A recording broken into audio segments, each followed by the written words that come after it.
तर नमस्कार विद्यार्थी मित्रांनो, MIL साठी जे जो द्वितीय सत्रासाठी जो अभ्यासक्रम आहे त्यामध्ये आपण व्यावसायिक पत्रव्यवहार कशा पद्धतीने होतो आणि त्यामध्ये जे पत्राचे जो दोन प्रकार आहेत ते आपण मागील तासाला अभ्यासलेत.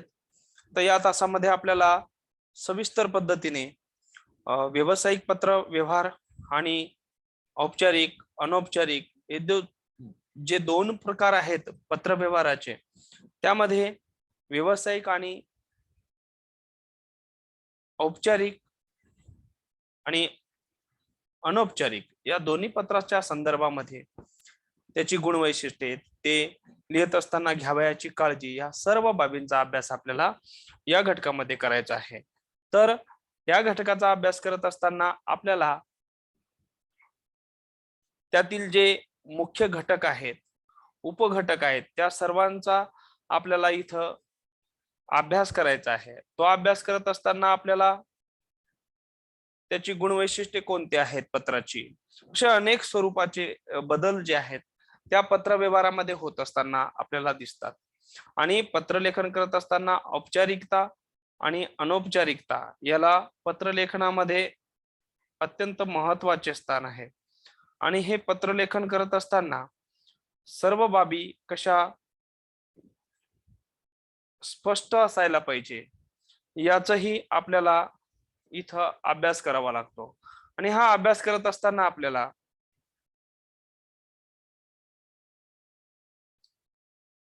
प्रेझेंटेशन एक मिनिट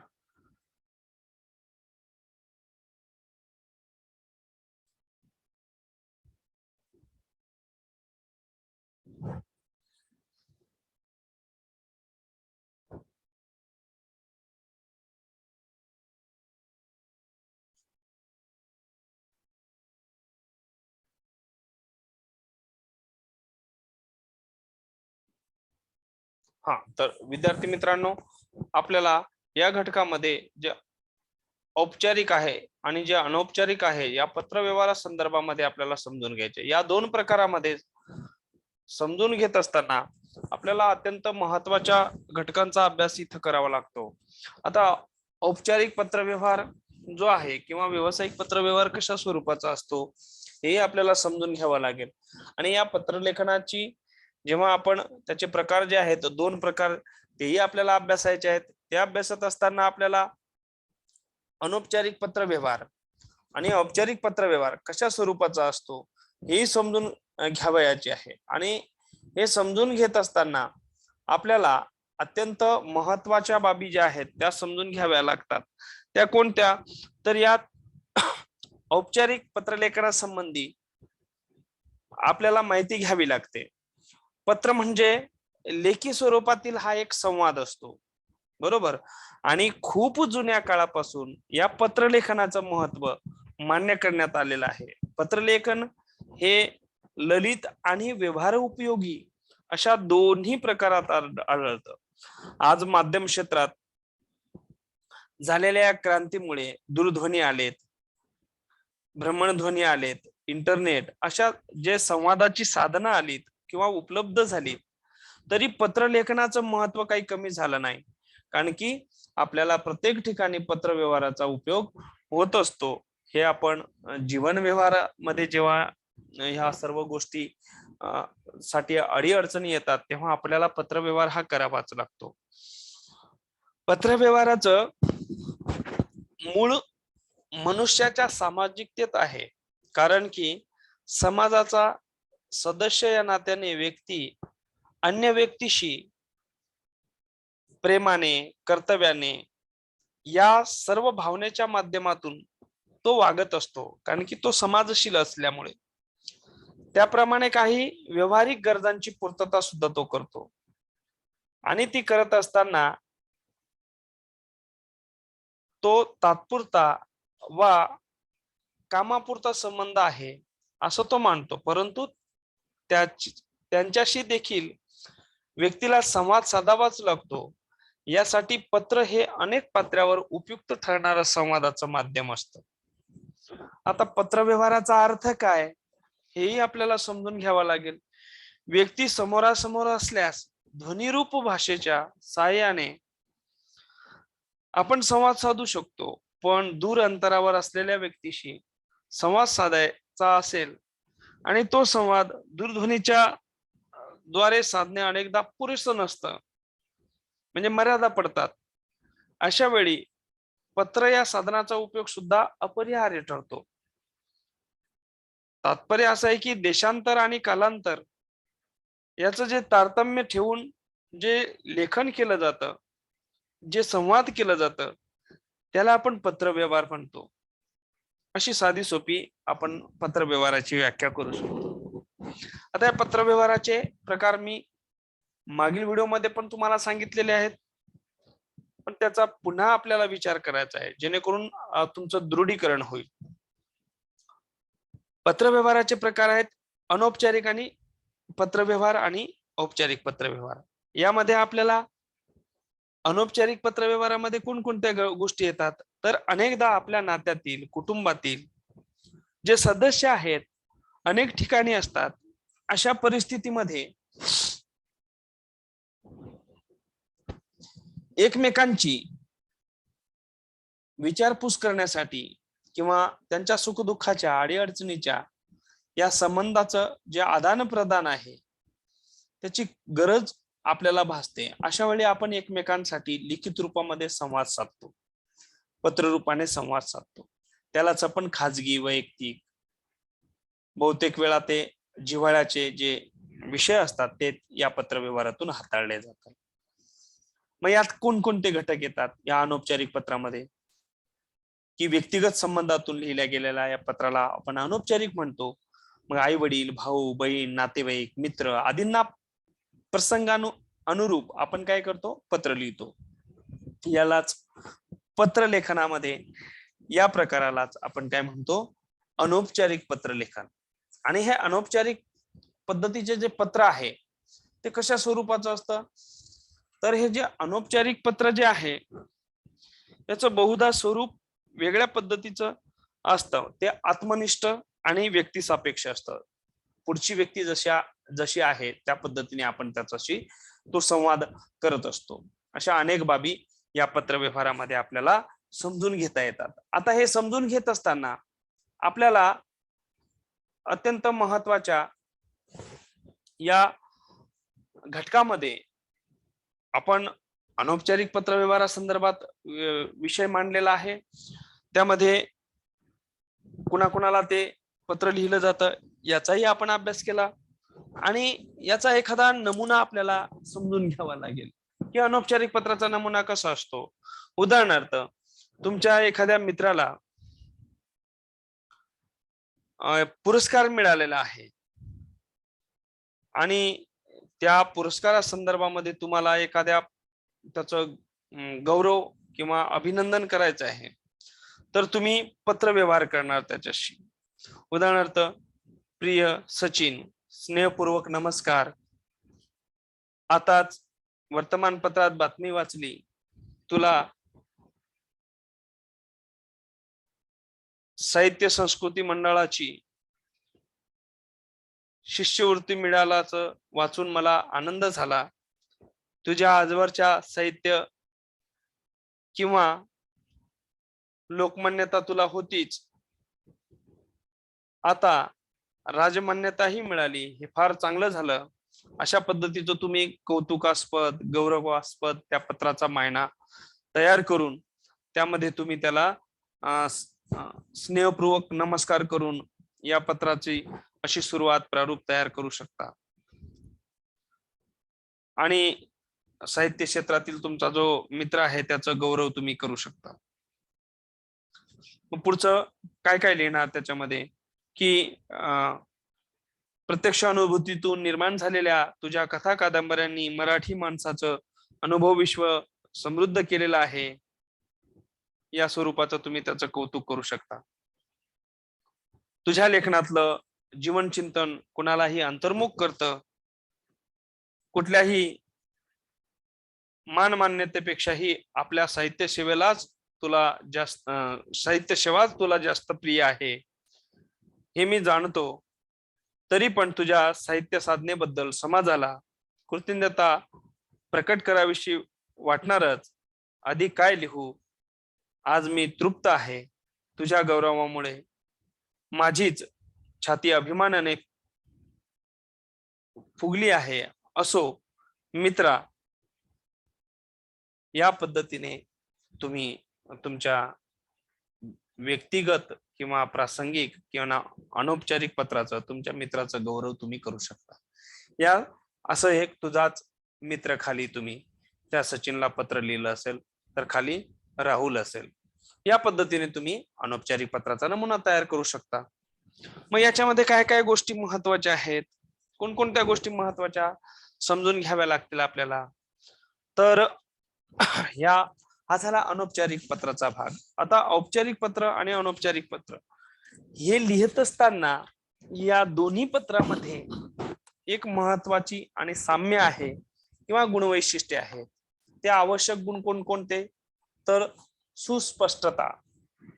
सुस्पष्टता जी आहे ती कार्यालयीन अथवा व्यावसायिक पत्रात आशयाची जी सुस्पष्टपणा जो आहे तो निवेदनास अत्यंत महत्वाचा ठरतो आणि पत्रावर त्वरित कार्यवाही होण्यास त्याची मदत होते. म्हणून स्पष्टता असणं खूप महत्वाची बाब आहे.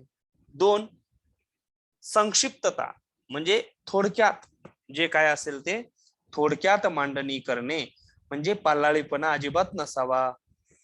या पद्धतीची गुणवैशिष्ट्ये तिथं असायला पाहिजे. आता हे गुणवैशिष्ट्य बघत असताना संक्षिप्तता काय असते, तर औपचारिक पत्रव्यवहार किंवा व्यावसायिक पत्रव्यवहार करत असताना आपण या अनावश्यक शब्दांचा वापर टाळावा. पत्राची भाषा कशी असायला पाहिजे, तर औपचारिक पत्रातील भाषा जी आहे ही सुबोध आणि वस्तुनिष्ठ असावी. वैयक्तिक बाबींचा उल्लेख इथं टाळायला पाहिजे आणि हे टाळत असताना तिथं स्वैरलेखन होऊ नये, अलंकारिक भाषा उगीच काहीतरी अतिशोक्तीमध्ये लिहायचं, अशा बाबी टाळायला पाहिजे. तिसरा जो घटक आहे, पत्रामध्ये विनम्रता हवी. कोणत्याही पत्रात तुम्ही विनंती करत आहात, अर्ज करत आहात, तर त्यामध्ये विनम्रता ही खूप महत्वाची बाब असते आणि ती असायला पाहिजे.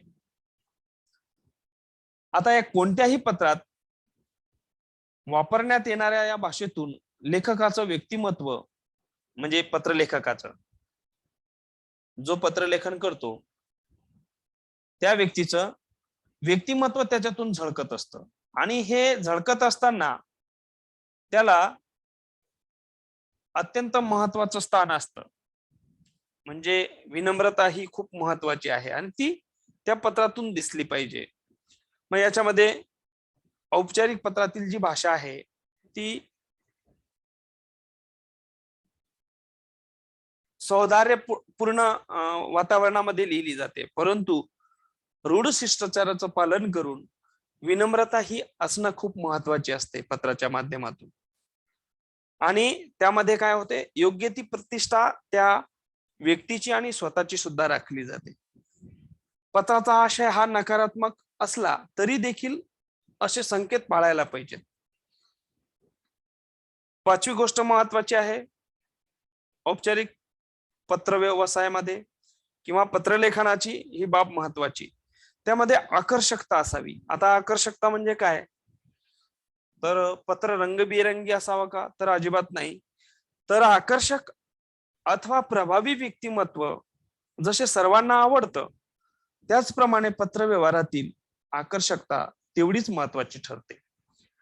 पत्राचा समास, योग्य परिच्छेद, सुंदर सुवाच्य अक्षर हस्तलिखितामध्ये असेल तर, आता तर नवीन तंत्रज्ञानानुसार कोणतंही पत्र हे आपण टंकलिखित करूनच आपण लोकांना पाठवतो, म्हणजे टायपिंग केल्याशिवाय ते पुढे जातच नाही. तर मुद्देसूदपणा असावा, लेखन नियमानुसार लेखन केलं गेलं पाहिजे, व्याकरणाच्या चुका होता कामा नये पत्रलेखनामध्ये. अगोदर पण तुम्हाला मी ते सांगितलंय थोडक्यात.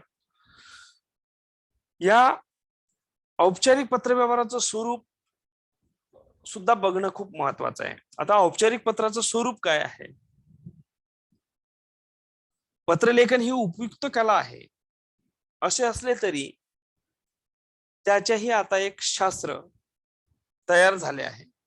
कारण औपचारिक पत्र लिहिताना पत्ता कोठे लिहावा, तारीख कशी मांडावी, मायना कसा लिहावा, शेवट कसा असावा, स्वाक्षरी कोठे करावी, हे एक तंत्र आहे. नाहीतर डाव्या बाजूला आपला स्वतःचाच पत्ता लिहायचा, पत्र पुन्हा आपल्यालाच परत येईल. त्याच्यामुळे डाव्या बाजूला नेहमी लिहित असताना ज्याला पत्र पाठवतो आहे, जिथं प्रति शब्द लिहिला जातो तो डाव्या बाजूलाच लिहिला जातो, असा एक संकेत आहे, अशी एक पद्धत आहे आणि ती आपण सांभाळली पाहिजे. नाव व पत्ता, पत्राच्या शिरोभागी उजव्या कोपऱ्यात पत्रलेखकाचं नाव असावं. पत्ता व दिनांक लिहिण्याचा संकेत आहे, आपण अगोदरच्या व्हिडिओमध्ये बघितलेलं आहे, 4थ्या व्हिडिओमध्ये, की पत्रलेखनाचं स्वरूप समजून घेत असताना दिनांक लिहिण्याच्या पद्धती आहेत, 3 पद्धती आपण अभ्यासलेल्या आहेत, त्या पद्धतीने तुम्ही ते लिहू शकता. व्यक्ती किंवा संस्थेचं पदनाम असेल, वसाहतीचं नाव असेल, शहराचा पिनकोड असेल, अशा क्रमाने हा पत्ता लिहावा. याखेरीज बिनचूक व त्वरित संपर्कासाठी दूरध्वनी क्रमांक जो आहे तो तुम्ही तिथं लिहू शकता, दिनांक, मग नंतर संदर्भ असतात औपचारिक पत्रामध्ये. ते संदर्भ तुम्ही दिले तरी चालतं, की या संदर्भानुसार. बघा, ते जे परिपत्रक येत असतात ते संदर्भानुसार असतात. म्हणजे एखादा सर्क्युलर आला असेल विद्यापीठाचा, तर ते संदर्भ देतात की या पत्राच्या संदर्भानुसार हे पुन्हा हे पत्रक आम्ही देत आहोत, या पद्धतीचं ते पत्रक असतं. उदाहरणार्थ, एखाद्या विषयासंबंधी आधीच पत्रव्यवहार सुरू असेल तर लगतच्या पत्रात संदर्भ देणं महत्वाचं ठरतं. उदाहरणार्थ, संदर्भ आपले दिनांक 22 एप्रिल 2022 चे पत्र, किंवा संदर्भ आपल्याकडील कार्यालयीन पत्र क्रमांक, आस्थापना जी असेल ती, आणि दिनांक असतो तिथं. हे जे विषय आहेत पत्राचे हृदय मानले जातात आणि या विषयासंदर्भात लिहिल्यानंतर पत्राची सुरुवात करण्यात येते आणि वरील पत्राच्या संदर्भान्वये किंवा उपरोक्त विषयान्वये अशा पद्धतीचे पत्र आपण तिथं लिहित असतो. मायने लिहून पत्राची सुरुवात करण्याचं कारण नाही, कारण की लगेच मायना लिहिण्याची गरज नाही, त्यामुळे पत्र आकारण पाल्लाळिक होतं, हे लक्षात घ्या. म्हणजे जास्तीचा मायना लिहिण्याची गरज नाही. आता अभिवादन कसं करावं, तर साधारणपणे अंतर्गत पत्त्याच्या खाली औपचारिक पत्रामध्ये अभिवादन कसं करायला पाहिजे, तर अभिवादन दर्शक शब्द कोणता आहे, शब्दानंतर लगेच स्वल्पविराम देण्यात येतो. आता स्वल्पविराम अत्यंत महत्वाचा असतो. उदाहरणार्थ, महोदय, महोदया, सन्माननीय, महामहिम. राष्ट्रपतींसाठी आपण महामहिम हा शब्द वापरतो, तर राष्ट्रपतीला जर पत्र लिहिलं असेल तर तुम्ही महामहिम शब्द यायला पाहिजे. म्हणजे ते शब्द, अभिवादनाचे शब्द सुद्धा आपले महत्वाचे ठरतात. मग नंतर मजकूर. औपचारिक पत्रात मजकूर हा सर्वात महत्वाचा भाग आहे. पत्रातील माहितीचं पत्र वाचकाला चटकन आकलन व्हावं म्हणून मजकुराचे 3 भाग केलेले असतात. पहिला जो भाग आहे मजकुराचा, कशा पद्धतीचा, तर प्रारंभीचा मजकूर. प्रारंभीचा मजकूर कशा पद्धतीचा असेल, तर पत्राची प्रस्तावना.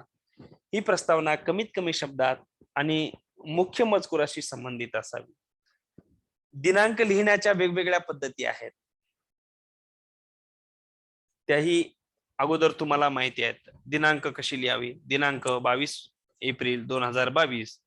तसेच महिन्याचं नाव संक्षिप्त न लिहिता पूर्ण लिहावे.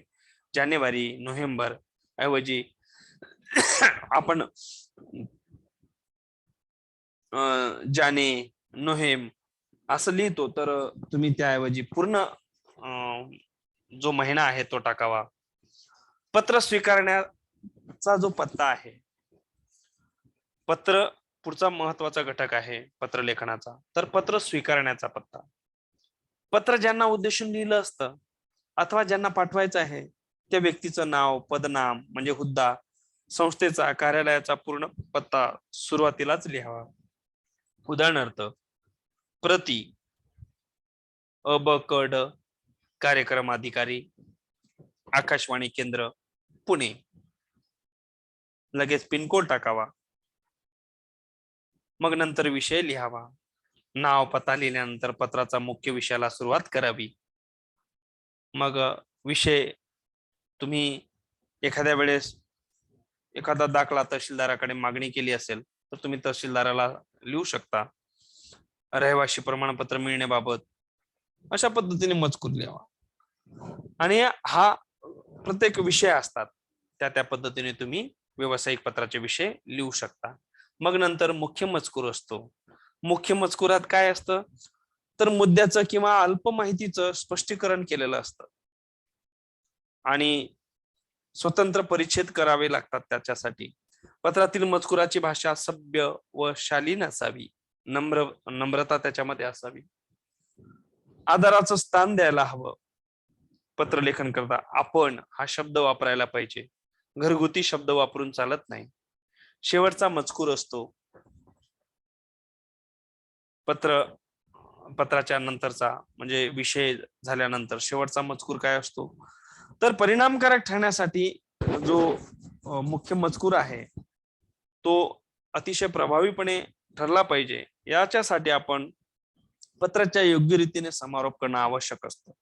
पत्राच्या समारोपातील परिच्छेदात थोडीच वाक्य असावीत पण ती वाचकाच्या मनावर छाप पाडणारी असावी. आणि मग नंतर समारोप करतो आपण पत्राचा समारोप म्हणजे रंगसंगती म्हणतो त्याला आपण. साधण्यासाठी आपण शेवटचा हात फिरवण्यास सारखं ते करतो. म्हणून समारोप योग्य पद्धतीने व नीटनेटका व्हावा. शेवट करताना कोणकोणती वाक्य वापरावी. उदाहरणार्थ कृपया पोच द्यावी ही विनंती किंवा ही नम्र विनंती. आपल्या तक्रारीचे पूर्ण निराकरण करण्यात येईल याची खात्री असावी. तसदीबद्दल माफी असावी. कृपया पत्रात उत्तर त्वरित द्यावे, कळावे. या पद्धतीचे शब्द आपण समारोप करताना करायला पाहिजे. शेवट हा नम्रतापूर्वक व्हावा. पत्र वाचकाप्रती आदराची आत्मीयतेची भावना तर असतेच. आपला विश्वासू असे शब्द लिहून पत्राचा शेवट केला पाहिजे. मग नंतर स्वाक्षरी. पत्राचा शेवट आदरपूर्वक झाल्यानंतर नम्रतापूर्वक झाल्यानंतर पत्रलेखकाने स्वाक्षरी करावी लागते. स्वाक्षरीच्या खाली पत्रकाचं नाव म्हणजे पत्रलेखकाचं नाव असायला पाहिजे. मग नंतर पदनाम संस्था जी काय असेल ते. मग नंतर तुम्हाला जर काही कागदपत्र जोडायचे आहेत नोकरीसाठी तुम्ही अर्ज केलेला आहे मजकूर बदलेल तसा तिथं कागदपत्र जोडायची. मग जसे सोबत पत्र झाल्यानंतर तुम्ही सोबत काय काय जोडलेलं आहे 10वीचं गुणपत्रक MA चं PhD चं MPhil चं काय असेल ते तुम्ही तिथं तुमचा अनुभव या सर्व गोष्टी तुम्ही तिथे जोडू शकता. आणि मग नंतर अनेकदा काही पत्र वेगवेगळ्या ठिकाणी कार्यवाहीसाठी पाठवावी लागतात म्हणजे टिप्पणीसाठी जात असतात. ते त्याची माहिती घेत असतात. कार्यवाहीसाठी एखादी लेखनिक त्याची टिप्पणी लिहित असेल तर तो अग्रेषण सुद्धा करावं लागतं म्हणजे क्रमानुसार अग्रेषित केलं जातं. जसे की प्रत माहितीसाठी उदाहरणार्थ तुम्हाला एकाच वेळेस पत्र द्यायचं आहे आणि ते सर्वां ठिकाणी म्हणजे सर्व व्यापक आहे आणि ते तुम्ही 10-12 ठिकाणी जर पाठवायचं असेल तर खाली लिहितात प्रत माहितीसाठी खाली सर्वांना येतं म्हणजे जेवढे आता सरकार असते तर सरकार किंवा गव्हर्नमेंटचे जे GR असतात किंवा परिपत्रक असतात ते असे अनेक विभागाला दिले जातात. त्याच्यासाठी ते खाली काय लिहितात प्रत माहितीसाठी. म्हणजे हा औपचारिक पत्राचा एक पत्रव्यवहाराचं ही जी कला आहे ती आपण शिकली पाहिजे. आणि एखादा पुन्हा आणखी आपल्याला जर पत्र घेता आलं तर आपण ते नक्कीच घ्यायला पाहिजे. मग अभिनंदन परपत्र असेल आभार प्रदर्शनाचं पत्र असेल हे जे आहे अनौपचारिक पद्धतीचे पत्र असतात. तसंच नोकरीविषयक अर्ज असेल किंवा तक्रार असेल तुमच्या त्या सोसायटीमध्ये किंवा गावात पाणी पुरवठा जो आहे हा अनियमित होतो आहे, तुम्हाला तक्रार करायची असेल तर हा औपचारिक पत्राचाच नमुना ठरतो, हे लक्षात घ्या. म्हणजे हे पत्र समजून घ्यायला पाहिजे. मागील व्हिडिओमध्ये सुद्धा आपण समजून घेतलेत ते औपचारिक आणि अनौपचारिक यातला फरक आपल्याला समजायला पाहिजे. अशा पद्धतीने आपण या सत्रातील हे जे घटक आहेत ते आपण अभ्यासले आहेत. याचा चांगल्या पद्धतीने तुम्ही अभ्यास करावा आणि चांगले गुण मिळावे ही अपेक्षा करतो. धन्यवाद मित्रांनो.